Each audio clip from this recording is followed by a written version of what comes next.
Bonjour les Verseaux, bienvenue sur la chaîne Hélios Guidance. Nous allons explorer vos tirages affectifs sentimentaux. Dans un premier temps, le relationnel qui concernera toute personne qui a quelqu'un en tête ou quelqu'un dans sa vie, que ce soit amical aussi ou familial. Ça peut, c'est des relations sentimentales affectives.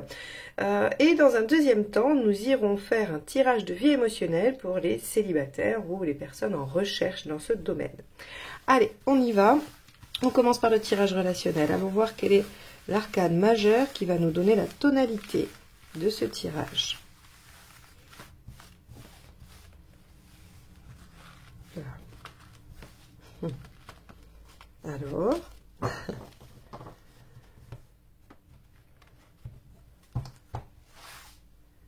celle-ci s'offre à vous. La tempérance inversée, affirmation, ça c'est plutôt pas mal. Maintenant, quand on s'affirme, ça peut générer des conflits, ça peut générer un peu de houle, parce que l'autre ne comprend pas pourquoi vous changez d'attitude. Il faut comprendre que tempérance à l'endroit, elle va nous parler de compromis, elle va nous parler du fait de concilier des choses, et lorsqu'elle s'inverse, elle ne veut plus s'oublier à la faveur de la paix, ou à la faveur de l'harmonie de tout le monde. Tempérance inversée s'affirme et fait correspondre ce qu'elle pense, ce qu'elle dit et ce qu'elle fait.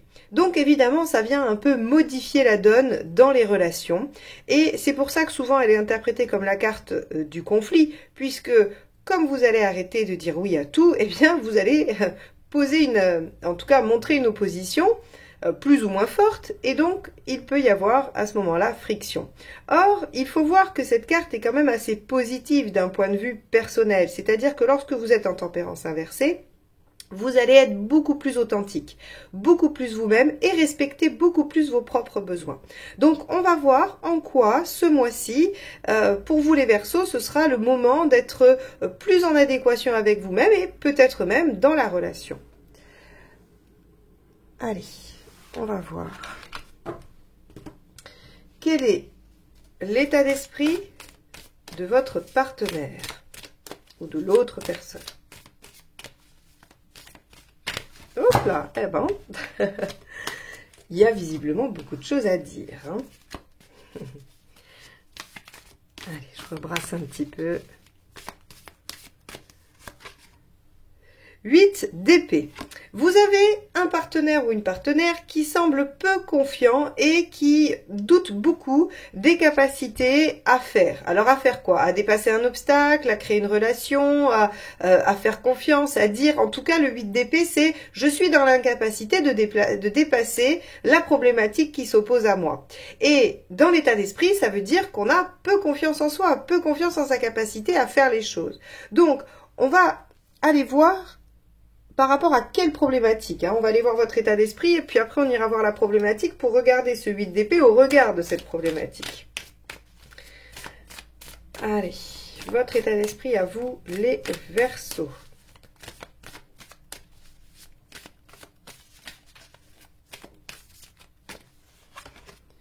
Cavalier de bâton. Alors vous êtes constant, vous êtes déterminé. Le cavalier de bâton, c'est quand même une forme de détermination à aller au bout de ce qu'on a commencé, avec constance, persévérance. Et donc, le cavalier de bâton, ici, il aurait tendance à dire que vous avez dans l'état d'esprit que pour atteindre un objectif, il faut tenir bon sur ses positions. D'où peut-être une affirmation. On va aller voir un peu plus loin. Allez, quelle est la problématique? Qu'est-ce qui est entravant dans cette relation à ce moment T?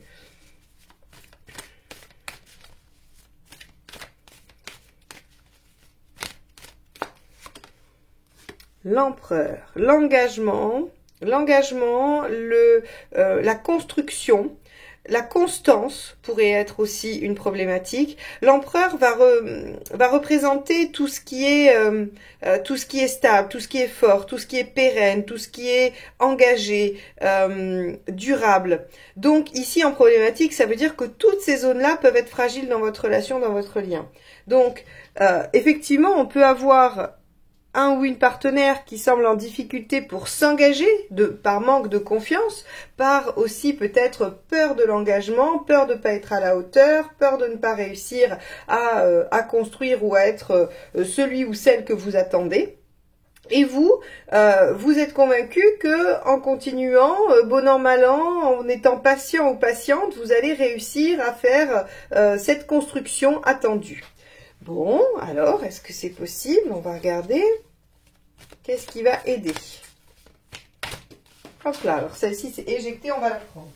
Hop. Le 5 d'épée. Bon, de ne pas se laisser faire, de ne pas se laisser marcher sur les pieds et de ne pas se laisser embobiner non plus. Voilà ce qui va être utile. Alors, est-ce que ce 8 d'épée est une attitude défensive du partenaire ou une profonde réalité? On peut penser que si ça sort là, c'est une profonde réalité, mais on va aller le confirmer avec son intention pour voir si il y a l'intention d'en rajouter un peu ou si non, vraiment, on a affaire à quelqu'un qui semble confronté à ses propres limites. Hein.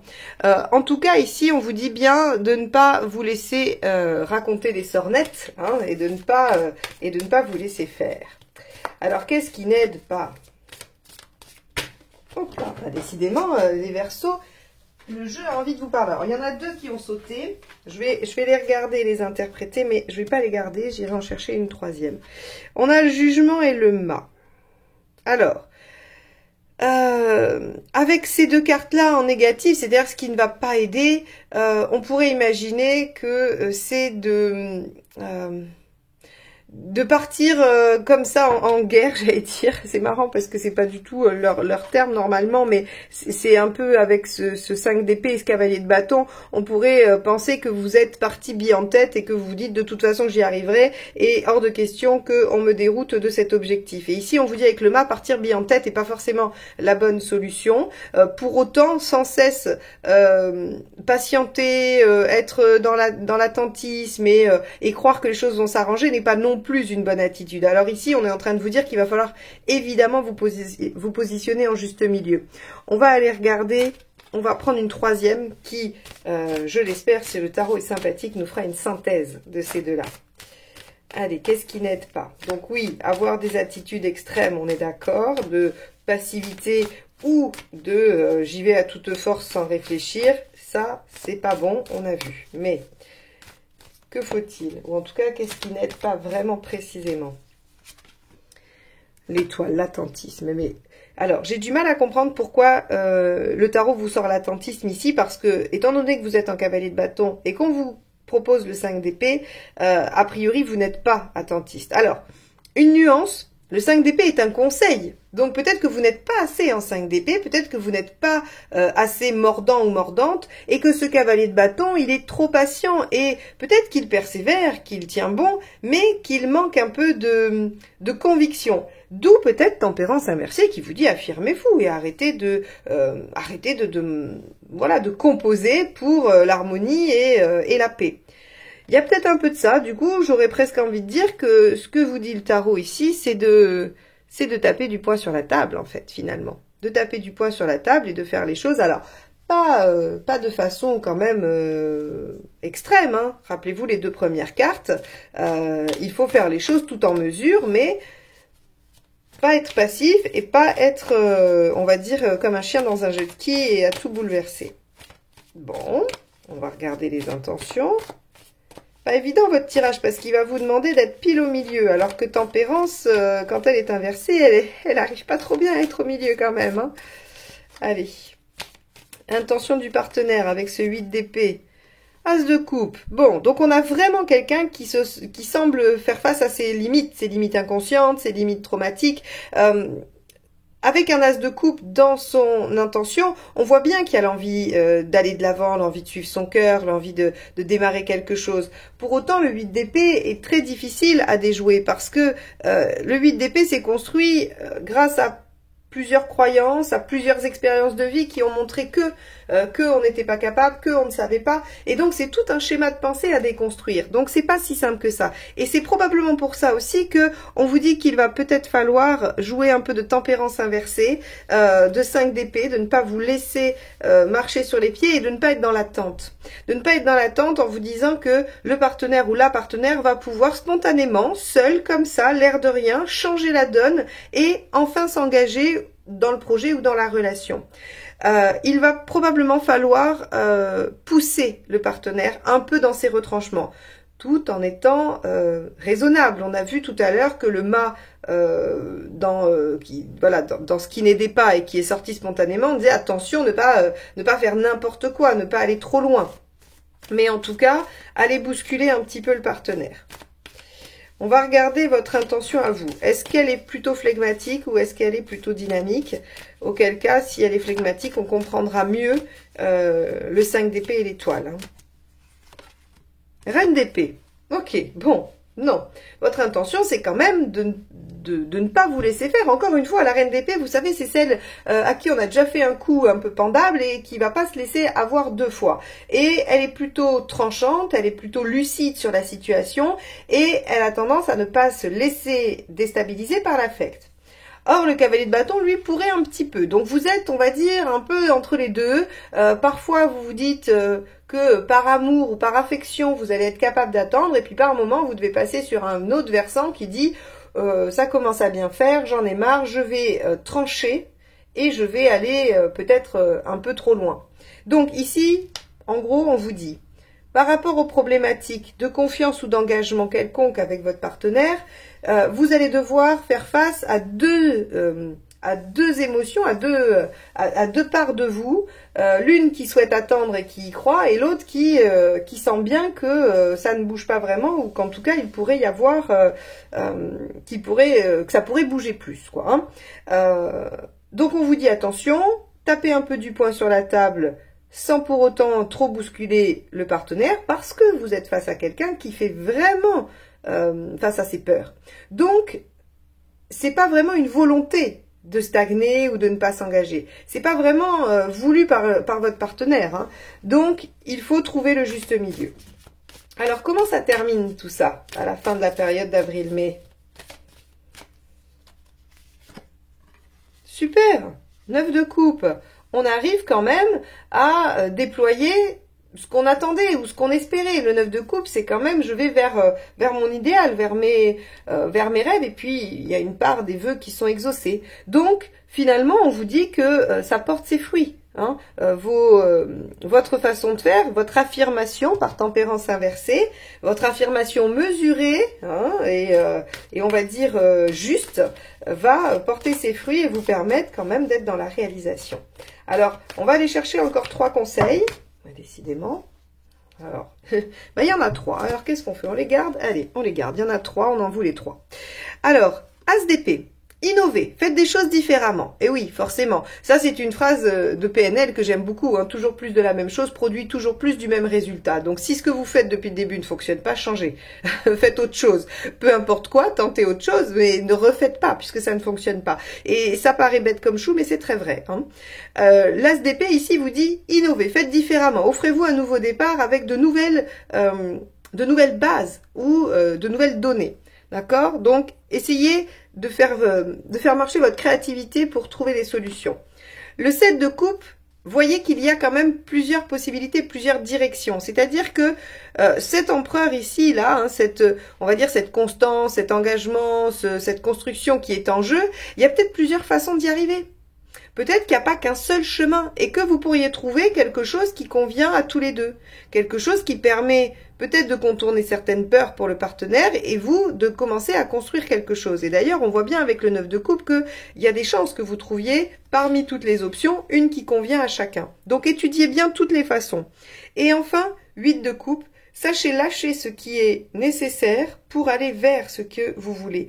Peut-être que l'un et l'autre s'accrochent à des représentations, à des idées, à des choses qui doivent être lâchées pour pouvoir avancer. Le 8 de coupe, c'est vraiment ça. Je suis capable de laisser derrière moi ce qui est à laisser pour me diriger confiant vers ce que je veux réaliser et ce qui me rendra encore plus heureux. Hein, le 8 va vers le 9, vers les souhaits, vers l'idéal. Et donc tout ce qu'il a acquis jusque-là lui permet d'être ce qu'il est aujourd'hui, lui permet d'avoir la maturité et la relation qu'il a aujourd'hui, mais il peut lâcher des choses pour aller encore plus loin.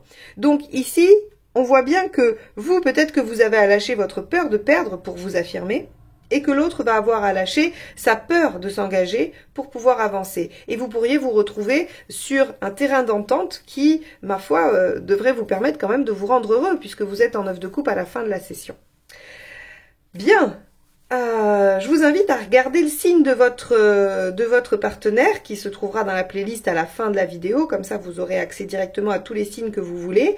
Et aussi éventuellement votre signe lunaire parce que ça peut vous donner encore plus de détails, de nuances par rapport à ce que vous vivez.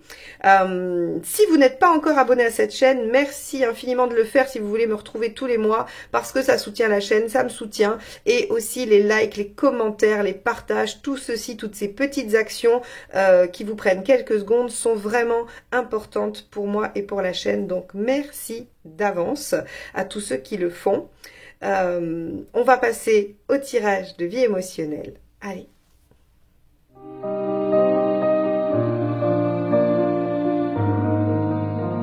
Alors, pour les célibataires ou toutes les personnes qui travaillent sur la sphère affective et relationnelle, on va regarder ce qui se passe sur cette période.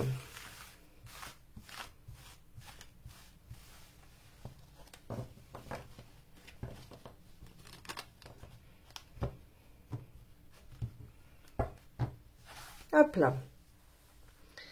Alors, quel est votre état d'esprit? L'amoureux inversé, tiens donc. Alors, vous n'avez pas en tête de mettre votre vie sentimentale au devant de la scène. Alors, ça ne veut pas dire que vous ne cherchez pas quelqu'un, mais ça veut dire que vous n'avez pas envie d'en faire votre priorité. Vous voulez que ce soit peut-être une part plus discrète de votre vie et que s'il n'y a personne, vous ne vous sentiez pas,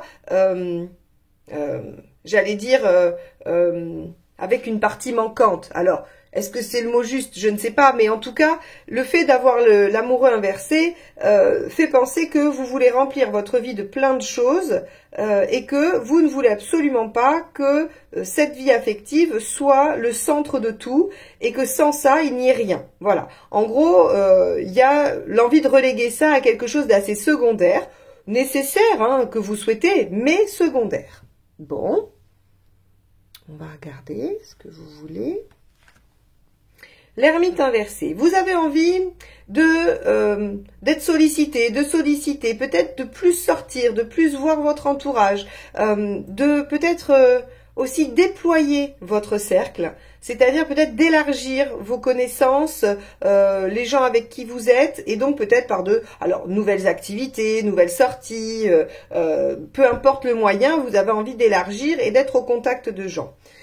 Et peut-être que vous voulez davantage vivre des bons moments, on va dire en société, en groupe, ou en tout cas des bons moments avec d'autres personnes, plutôt que de vous focaliser sur une recherche amoureuse. Bon, qu'est-ce qui fait que ça marche pas? Le soleil, c'est que vous pensez toujours en arrière-plan que peut-être derrière cette personne très sympathique que vous pourriez rencontrer au détour d'une rue se cache le partenaire idéal. Et donc en fait, c'est assez rigolo parce que bon, tout le monde fait ça, hein, pas du tout de critique de ma part. Je pense que tout le monde pourra se reconnaître à un moment donné de sa vie dans cette posture-là. C'est qu'en fait, vous essayez de vous faire de vous faire j'allais dire une feinte à vous-même. Vous vous dites consciemment, bon, allez, c'est pas grave, de toute façon, si je rencontre pas quelqu'un, c'est pas la fin du monde, il y a plein d'autres choses dans ma vie, et je peux tout à fait juste sympathiser, avoir des amis, ou en tout cas élargir mon cercle social, sans être à l'affût d'un partenaire. Sauf qu'à l'intérieur de vous, dès que vous croisez quelqu'un, vous vous dites, est-ce que ça serait pas la bonne personne? Est-ce que ça pourrait être? Est-ce que si je vais là, et par exemple, vous vous préparez pour aller à un endroit, vous vous dites peut-être que ce soir, ou à ce moment-là, je vais rencontrer la bonne personne. Ce qui fait qu'en fait, le couple, la question du couple, est quand même extrêmement présente. Et il y a en vous cette ambivalence, parce que finalement, vous êtes sincère quand vous dites que vous voulez que ça soit peut-être au second plan, que ce soit pas si important que ça pour vous. Vous êtes tout à fait sincère. Mais il y a une part de vous, inconsciente, intérieure, affective, qui elle dit non, non, non, non, non, on veut quelqu'un, on veut une rencontre, on veut se sentir bien. Et donc, bah vous oscillez entre ces deux postures et vous vous rendez bien compte, je pense, même sans que je vous le dise, que y a en vous, voilà, cette, j'allais dire cette mini hypocrisie avec vous-même, mais en même temps, on est toujours tout et son contraire, hein, et on est tellement multiples et variés que à l'intérieur de soi que c'est assez courant et pour plusieurs domaines, pas que pour celui-ci. Donc, j'aurais tendance à vous dire déjà avant d'aller plus loin, acceptez qu'il y ait deux parts de vous qui ne soient pas d'accord. Acceptez que y ait une volonté qui soit là, de faire les choses avec plus de détachement, qu'il y ait moins d'enjeux, et une part de vous qui a envie d'être comblée affectivement, et c'est bien légitime. On a toujours besoin, envie d'être comblé dans la sphère relationnelle et affective, quelle que soit la façon, parce qu'on est tous différents, mais l'homme, l'humain, n'est pas un animal solitaire. Nous ne sommes pas vraiment faits pour être dépourvus de liens, et notamment de liens d'amour. Alors, on va aller voir ce qu'il faut faire pour que ça marche, votre histoire. Alors, pour que ça marche quoi? La rencontre ou le fait de mettre ça au second plan, hein? C'est ça qui va être intéressant, parce que avec le mât, on vous dit que finalement, il faut lâcher. Alors, pas lâcher prise, je n'aime pas ce terme. Je ne sais pas si quelqu'un sait faire le lâcher prise. On peut lâcher prise 3 minutes, mais lâcher prise totalement, je ne sais pas. Mais si vous y arrivez et que vous avez des techniques, n'hésitez surtout pas à la mettre en commentaire. Ce serait un vrai cadeau. Avec le mât, on vous dit que il y a cette notion de se dire advienne que pourra. Advienne que pourra, et finalement accepter toutes les aventures comme une nouvelle aventure trépidante, avec du suspense. Vous ne savez jamais où vont vous mener vos actions. Vous savez, c'est souvent qu'on dit qu'on ne peut jamais savoir quelques dixièmes de seconde avant un événement que celui-ci va être transformateur. Et effectivement, le jour où vous rencontrez la personne avec qui vous allez faire votre vie, eh bien, quelques secondes avant cette rencontre, vous n'avez même pas idée de tout ce qui va se produire à partir de ce moment T. Et chaque instant est créateur, chaque instant de vie, chaque action, chaque rencontre, chaque mot, chaque moment est créateur de la suite, dont vous n'avez même pas conscience la seconde d'avant. Alors, le mât, il vous dit, vous posez plus la question de savoir si vous voulez que votre vie sentimentale soit au second plan, ou si vous avez envie de trouver l'homme ou la femme parfaite à tous les coins de rue. Dites-vous juste qu'effectivement tout est possible. Tout est possible, et que chaque situation doit être vécue pleinement comme si elle était remplie d'un potentiel encore inexploré et inexploité. Et donc, je trouve que cette attitude, alors elle n'est pas forcément simple à avoir, hein. Vous me direz, vous viendrez dans les commentaires me dire si vous y arrivez ou non, mais elle a cette... Je trouve cette poésie de dire, bah voilà, tous les matins je me lève et c'est une nouvelle aventure. Tous les matins je me lève et si ça se trouve ce soir ma vie sera transformée. Alors bien sûr qu'il y a des jours où rien n'aura changé, des jours où il ne se sera pas passé grand chose, mais il faut être prêt. Il faut être prêt à la surprise, il faut être prêt au bonheur. Oh, il y avait une autre citation, vous savez comme j'aime les citations, mais celle-ci elle va pas me revenir. Mais c'était, en gros, la surprise ne prévient pas. Soyez toujours prêts, hein, soyez toujours prêts à vivre une surprise, parce que elle vous préviendra pas qu'elle arrive. Et donc, c'est vraiment cette attitude de dire, en fait, je m'en fiche, vie sentimentale au second plan ou pas, je verrai bien ce soir si elle est restée au second plan ou si elle a été la star de la journée, ma vie affective. C'est un peu ça, faites le bilan après. Vous demandez pas comment vous voulez que ce soit, rendez-vous compte chaque jour de ce qui a été. Et préparez-vous à ce que le lendemain soit potentiellement différent et radicalement différent. Voilà la leçon un peu philosophique du mât ici dans cette position. Alors il se passe quoi avec cette attitude? Oh, l'étoile, excellentissime. L'étoile, c'est le coup de bol, la chance, la synchronicité, l'opportunité. Pour moi, c'est une rencontre. C'est une rencontre parce que c'est un vœu. Si c'est votre vœu le plus cher, rencontrez, et je pense qu'il l'est. Cette attitude de vouloir mettre les choses de côté, elles sont soit défensives parce que vous avez souffert, soit aussi défensives parce que vous en avez marre de l'échec, ou en tout cas de la non-rencontre. Et donc vous vous dites, ce serait peut-être mieux pour moi de mettre ça au second plan. Mais votre volonté profonde, elle est de rencontrer. Et donc, l'étoile vient exaucer vos vœux. Donc ici, on vous dit, vivez chaque jour comme s'il était porteur d'une promesse, dont vous ne savez encore rien, et l'univers viendra mettre un peu de magie dans ces moments-là. Et à plus long terme, qu'est-ce qui se passe? Oh, le monde! Waouh! Les Verseaux, vous avez un tirage juste incroyable. Donc là, une rencontre, mais une rencontre pas n'importe laquelle, 21. C'est une rencontre épanouissante, qui vous amène à un sentiment de réalisation, à un sentiment d'épanouissement personnel. Donc ici, regardez, on a quand même un tirage qui nous dit je vais caricaturer, mais parce que j'aime bien aussi mettre un peu d'humour, mais vous commencez la période un peu bougon en vous disant, de toute façon, je rencontre jamais personne, ou j'ai pas de chance dans ma vie amoureuse, alors bon, bah tant qu'à faire, autant mettre ça de côté, et puis essayer, voilà, d'avoir des amis, d'avoir une vie sociale sympathique, mais bon, on va plus se préoccuper de trouver quelqu'un. Mais au fond de vous, à chaque fois que vous sortez, vous vous dites, ah, et si c'était cette personne, et si ça, et si ça, et si ça. Et donc, en fait, il y a cette ambivalence. Et on vous dit, lâchez prise. Faites les choses, faites-les avec plaisir. Dites-vous qu'effectivement, peut-être, tout peut arriver à tout moment. Soyez prêts, mais ne l'anticipez pas. Ne vous faites pas de scénario. Et là, qu'est-ce qui se passe? L'univers vous emmène une opportunité, donc une rencontre, pour aller vers quoi? Vers le monde. L'épanouissement, le développement personnel. Alors, j'aurais tendance à vous dire, les Verseaux, restez optimistes, positifs, et préparez-vous tous les jours comme si vous aviez rendez-vous avec votre âme sœur, et vous tomberez dessus, a priori, dans cette période, avril-mai. Donc, n'hésitez pas à être souriant, à être enjoué, à être positif ou positive, car il se pourrait bien qu'au coin de la rue, vous croisiez le prince charmant ou votre princesse.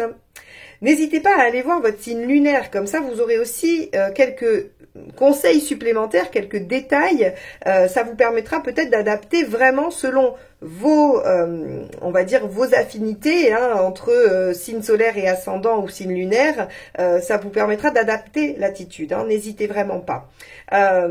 Merci de liker, commenter et partager ces vidéos si vous les aimez. C'est comme ça que la chaîne vit et c'est comme ça que vous me soutenez. Donc merci infiniment à tous ceux qui le feront et j'espère vous retrouver très vite pour la générale qui sera légèrement différente. Je vais rajouter des domaines, donc il y aura un passage sur la globalité de votre mois et j'irai voir les 4 domaines santé, travail, amour et argent dans la même vidéo. Donc n'hésitez pas à venir voir ce nouveau format et à vous abonner pour y être notifié. Je vous souhaite une belle période d'avril-mai et à très vite. Bye bye.